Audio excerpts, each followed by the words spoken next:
को सिलसिलेवार तरीके से समझने की ज़रूरत है कि जो आज हो रहा है, वो सिर्फ़ आज की गई कोई साज़िश नहीं है। गीता जी भी इस बात पे सहमत हो रही हैं कि ये कोई षड्यंत्र है। ये षड्यंत्र है, लेकिन ये राजनीतिक षड्यंत्र है, इसको समझना ज़रूरी है।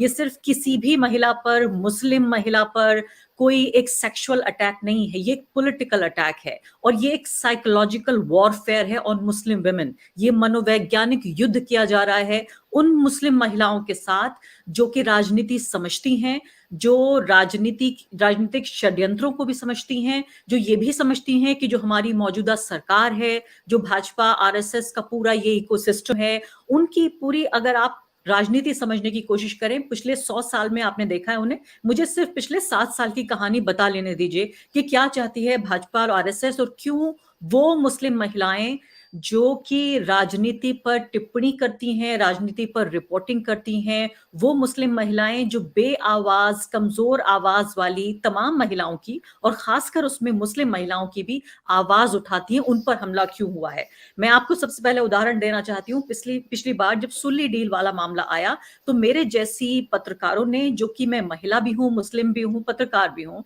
मेरा काम है कि जो बड़ी खबरें हों उनको मैं कवर करूं, मैंने बढ़ चढ़ कर उस इशू को उठाया जो कि सुल्ली डील वाला मामला था। अब आप ये देखिए कि नई आ गई बुल्ली बाई, बुल्ली डील, यानी जिन महिलाओं ने सुल्ली डील को कवर किया था उनको फीचर किया गया अब दूसरे ऐप के जरिए। तो यानी कि मेरी जो एक पावर है of being a political journalist, मेरे पास जो माइक और कैमरे की ताकत है, वो छीन कर मुझे डीलेजिटिमाइज करके, मुझे ह्यूमिलिएट करके, जलील करके ये बताना चाहते हैं कि आप कुछ नहीं हैं, आप सिर्फ एक महिला हैं। आप समझती हैं कि आप ताकतवर हैं, आपके आपके पास शिक्षा की, ज्ञान की, पत्रकारिता की, लोकतंत्र की, संविधान की ताकत है, लेकिन हम आपकी सारी ताकत को खत्म करके सिर्फ आपके ऊपर एक सेक्सुअल असॉल्ट करके, एक हमला करके आपकी ताकत को रिड्यूस कर देना चाहते हैं। अब 7 साल की आप पॉलिटिक्स देखिए मुकेश जी, मुझे आप ले जाने दीजिए 2019 पे, जब नरेंद्र मोदी जी दोबारा चुनकर प्रधानमंत्री के तौर पर हमारे सामने आए, देश की जनता ने उनको दोबारा ताज पहनाया, पहले से कहीं ज्यादा ताकतवर बन के बड़े मैंडेट के साथ वो प्रधानमंत्री बने। पहला जो कानून उन्होंने पास किया था वो था 3 तलाक का कानून। यानी कि सीधे तौर पर मैं एक सेंटेंस में इस पूरी पॉलिटिक्स को समेट देना चाहती हूँ, वो था पेट्रोनाइज मुस्लिम वुमेन, डीमोनाइज मुस्लिम मेन। हम जो मुस्लिम महिला है उसकी सुरक्षा के नाम पर जो मुस्लिम पुरुष है उसको एक शैतान की तरह पेश करेंगे कि वो आक्रांता है, वो अग्रेसर है, वो एक क्रिमिनल है। यानी कि मुस्लिम महिलाओं को मुस्लिम पुरुषों से ही आजादी की जरूरत है और उसके मसीहा बन के कौन आए? नरेंद्र मोदी जी। चलिए, बड़ी तारीफ की बात है, बहुत खुशी की बात है आपने ऐसा किया। 3 तलाक जैसी जो प्रथाएं हैं उन्हें खत्म हो जाना चाहिए था 100 साल पहले, 200 साल पहले, और अच्छी बात है कि हमारी सुप्रीम कोर्ट ने वो खत्म कर दिया।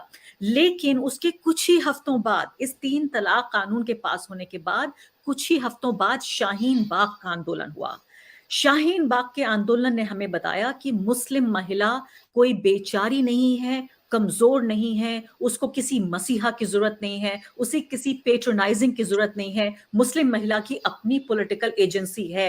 वो इतना बड़ा पुशबैक, इतना बड़ा आंदोलन, इतना बड़ा इंकलाब मुस्लिम महिलाओं ने खड़ा किया, वो भी जब खड़ा किया जब नरेंद्र मोदी अपने सबसे ताकतवर रूप में हमारे सामने मौजूद थे और उनको पहला पुशबैक मुस्लिम महिलाओं ने दिया। मुझे ये लगता है कि मुस्लिम महिलाओं से बदला लिया जा रहा है कि हम आपसे आपकी सारी राजनीतिक, सामाजिक, शैक्षणिक तमाम तरह की ताकत छीन कर आपको सिर्फ रिडिक्यूल का, सिर्फ एक जलील होने का, एक आपकी इज्जत उछालने का हम एक सिर्फ जरिया बना देना चाहते हैं और आपके जरिए, मुस्लिम महिलाओं के जरिए हम पूरे मुस्लिम समुदाय को एक आईना दिखाना चाहते हैं कि देखिए, आपकी सिर्फ इतनी इज्जत, आपकी सिर्फ यही स्थिति है भारत देश में।